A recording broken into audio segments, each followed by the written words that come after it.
Kita lupa niat wuduk. Sah tak? Ke kena semayang semula? Tidak sah. Kerana rukun wuduk itu 6 perkara. 2 daripada hadis, 4 daripada Quran.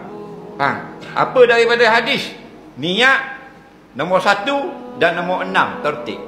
4 lagi daripada ayat Quran. 4 campur 2. Quran dan hadis inilah menjadi rukun wuduk.